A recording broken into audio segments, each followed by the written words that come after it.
प्रबोधानंद गिरी जी, स्वामी जी बहुत शुक्रिया NDTV India के लिए आपने वक्त निकाला है।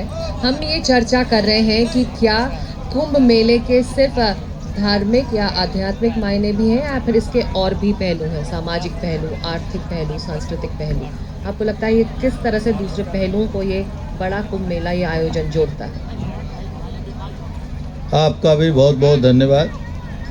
आप सबको आशीर्वाद, शुभकामनाएं। पूरे विश्व का एकमात्र महाकुंभ प्रयाग जैसा पूरा विश्व में कहीं मेला नहीं लगता। यह मेला ऐसे मुहूर्त में होता है जिस समय कोई भी कार्य किया हुआ सहज रूप से सिद्ध होता है। इसीलिए पूरे विश्व से लोग अपनी आध्यात्मिक उन्नति के लिए यहाँ पधारते हैं, कल्पवास करते हैं। आप इसी से कल्पना कर सकते हैं कि जो लोग एसी और कूलर में रहते हैं, हीटर में रहते हैं, वह गंगा की रेती में रहते हैं। और यह गंगा की रेती सामान्य नहीं है, ये वास्तव में विशेष है।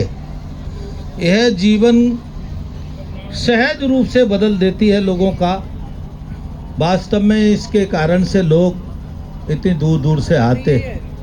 जहाँ एक तरफ पूरी आध्यात्म की ऊंचाइयों पर जाने का यहाँ मार्ग खुलता है। और आप देख रहे हैं पूरे विश्व के महात्मा हैं आए हुए, पूरे विश्व के पूंजीपति आए हुए हैं, नेता आएंगे, अभिनेता आएंगे, सारे पूरे विश्व के टीवी कलाकार आएंगे, आप लोग भी आए हुए हैं। तो इसलिए आए हुए हैं कि यहाँ कुछ न कुछ विशेष बात है। और वह विशेष बात एक नहीं अनेक है। जैसे मैंने आपको कहा, अध्यात्म की ऊंचाइयों पर सहज रूप से यहाँ चढ़ने का मार्ग होता है। वहीं पर वहाँ सहज रूप से विश्व की समरसता का, सामाजिक रूप से आप देखेंगे यहाँ कोई छोटा नहीं, कोई बड़ा नहीं, कोई जाति नहीं, कोई पाति नहीं, कोई भेद नहीं। आप देखते होंगे, हमको पता नहीं होता हमारे पड़ोस में कौन है, और यहाँ कोई पूछने का भी प्रयास नहीं करता। आप देखिए क्या आप कहाँ से हैं, किस जाति से हैं, यहाँ कोई पूछने का प्रयास नहीं करता। अर्थात क्या है, विश्व की समरसता का महत्वपूर्ण कुंभ है। जो लोग ये कहते हैं कि हिंदू समाज में, सनातन संस्कृति में भेद है, या वो ये कहते हैं अनेकों रूपों में बटा हुआ है, तो उन्हें ये देख लेना चाहिए हमारी सनातन संस्कृति की विशेषता ही है अनेकता में एकता। हम अनेक होकर के भी एक हैं। और यहाँ पर इस समय आपको कल्पना होना चाहिए, 100 करोड़ के देश में 100 करोड़ हिंदू हैं, और उनमें से 125 करोड़ में लगभग 40-50 करोड़ हिंदू यहाँ पर उपस्थित होगा। कुछ लोग ऐसे भी होंगे 1-8 करोड़ जो हिंदू नहीं है, लेकिन उनकी सनातन में आस्था है, सनातन में विश्वास है, वो किसी भी मजहब पंथ को मानते होंगे। ऐसे लोग भी 1-2 करोड़ लोग आएंगे।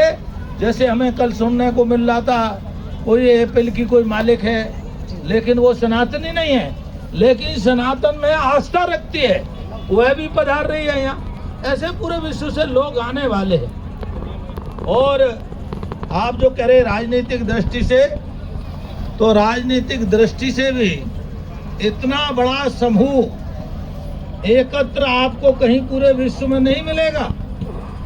आप देखिए करोड़ों लोग आते हैं, यहाँ पर रहेंगे। राजनेता भी आशीर्वाद लेने के लिए यहाँ पधारते हैं। राजनेताओं की जो पार्टियां हैं उनके लोग भी आते हैं, अनेकों सब प्रकार के, ऐसे नहीं किसी एक पार्टी के। स्वामी जी, आप कह रहे हैं कि हर कोई जो किसी भी तबके से जुड़ा हो, किसी भी समाज से जुड़ा हो, किसी भी पेशे से जुड़ा हो, वो यहाँ पहुँचना ज़रूर चाहेगा बिना कोई संकोच किए। अब retired vice chancellor professor Piyush Ranjan Agarwal ji भी हमारे साथ जुड़ गए हैं। जी, अब जो हम चर्चा कर रहे हैं कि क्या कुंभ मेले के सिर्फ धार्मिक और आध्यात्मिक मायने हैं या फिर इसके और भी पहलू हैं, चाहे वो सामाजिक हो, सांस्कृतिक हो, आर्थिक हो।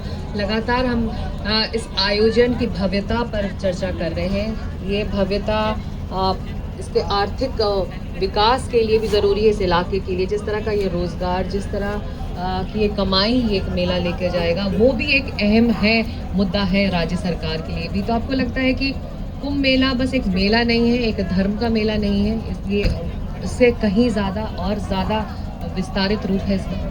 आपको नमस्कार है डीटीवी को कि आप प्रयागराज पधारे और इस विषय में हम लोगों के व्यू पॉइंट्स आप ले रहे हैं कुंभ मेला क्षेत्र से।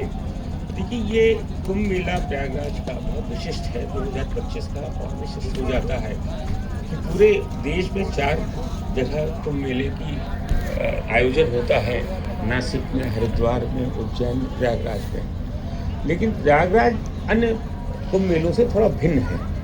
यहाँ